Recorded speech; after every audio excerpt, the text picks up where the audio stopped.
All right, everybody, welcome back. This might be a little weird. Uh, remember how I said my computer's been crashing and everything? Yeah, I played through the entire 28th game of the season, and as I was going to end the recording, literally as I'm about to say deuces, my entire computer crashes and I lose the entire recording. I lose everything, and like the worst part is it doesn't even revert my like game file, so it completely saved on this. So game 28 of the season is lost in the back rooms. That being said, we did lose 5-6 to the Ninja. Elliot Smythe had a terrible game. Um he he had a terrible start to the game, at least, and then slowly brought it back, but just wasn't enough. um in the top of the ninth, we were down 3-6, and Riley Franks hit a two-run bomb to bring us to 5-6, but we couldn't get it done, unfortunately. That being said, as a placeholder for that episode, I'm gonna look to just make roster changes, if anything. I think upgrading Vlad before his start is important, so we're gonna give this to him. We don't get the junk, but if we could get a cutter, that would be insane. Don't get that either. But he is very happy. Also, on the board, unfortunately, as we might know, it's tough to say, but both Jax McSticks and Naya have not been looking good. Yes, Jax has a .364 batting average with a .864 OPS, but he's also only had 22 at bats, right? Naya, on the other hand, has a lot more upside. Um, has a 299 batting average and with a .308 OBS on base percentage and a 368 slug at a 676 OPS. Not bad, but not good as well. That's the problem here. Um, right now, our center field can be taken over by Adley Sharp. Riley Franks can handle our right field if we need him to. He can migrate to left. But right now, I don't see a world where both of these players stay on our roster. And unfortunately, right now, just because Naya has a little more upside with the speed and the fielding, and is $900,000 cheaper, I think Jax McSticks may have to go. The problem with that is the market for left fielders or just outfielders in general is pretty shallow. That being said, someone like Brendan Huff over here could take over that spot. Just the problem is not a good arm. But $4.7 million for a utility second baseman, infield, outfield, whatever you want, that's pretty good. We'll keep him in the back of our mind for now, but we're just gonna look facts wise. Another one, a little better hitting stats, a little better fielding, just not what we need right now, at least. Was there any other infield, outfield guys here? Let's see. No, it wasn't. That being said, right? So we have Mr. Huff, we have Mr. Pax, and then it's like, okay, let's see here. Bijou James, a left fielder, wild thrower, doesn't have a good arm, not a good fielder, not in the book. A decent hitter over here, but like I said, the fielding, all the other stats are just not there, especially for 5.8 million. All of these left fielders, except for maybe Hugo Schultz over here, the speed could be something. Haley Villa, also not bad. It's just they're very expensive, and that's a very big problem for us. Actually, not a very big problem, but it's a problem that we would want to, keep we want to keep our payroll as low as possible.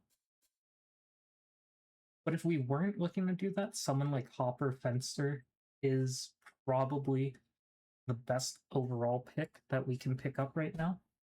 However, $12.6 million, right? So we gotta be careful. Also, fairly old. Yoink Sacks, another contender here, 7.4 million, but he is a very good fielder, right? That's someone we have to look out for. Camaro Longbolo, I mean, probably the best hitter on the market right now. Just not the fielder we're looking for. We're looking for someone more defensive, I would say. And that brings us to, I'm guessing Bream Shipwright was who I was looking at before. A very good fielder, a very, very good arm. I think the best arm apart from Yoink Sacks. But something good about him is he is worth $4.4 million. And for us right now, that is a very, very big deal. If we could pick him up, right? Let's just say we sign him, right? And we sign him for Jax. We are losing a lot of that power and speed that Jax gives us for a better fielder. But that being said, Jax isn't even hitting well right now, right? So is that power, that power, that contact, the speed, is it really worth it? I personally don't think so. And it doesn't really mess with our team chemistry either. So I think I'm gonna go with that. Unfortunately for Jax, I think he could be a very good option for us. Just unfortunately not right now. And that being said, we don't lose a left-handed batsman, right? So I think that is a perfectly fine change to make. Something else I was looking at, I mean, the Han Chen, $10.8 million, right? That being said, our current catcher is at 3.2, right? So we would be going under what we have. And I like where our roster is right now. That being said, if the Han Chen brings his contract stat lower, I would find a world for him to be on this team. Someone with a great arm who can pick people off, someone with incredible power and is a switch hitter. I mean, that's pretty good. Someone like Yoink Sacks as well. I think he's a very, very strong player to keep watch on. But for the most part, these are my two biggest, players that we would look to add if things go bad. Now, looking at pitchers,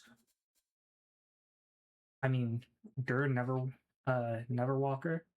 he is one of those guys who we probably could sign in the off season or something, and I think he would be an amazing pitcher to add. Unfortunately, though, he is very expensive, but we would be paying for who he is, and what he is an amazing pitcher. Flip Souter, also another good starting pitcher that we could look to. But $18 million is a very big ask. And I don't know if it's worth looking at those guys right now. And Raverswell, I also a fairly reliable pitcher. However, Johan Harmon, even though he has had a bad couple of games recently, I still think he is better than Ken. He's also younger, which is a very big part of what we want to build for our team. And if we look at how young these guys are, the fact that Neverwalker is 21 is amazing, right? We could get a lot of years out of him.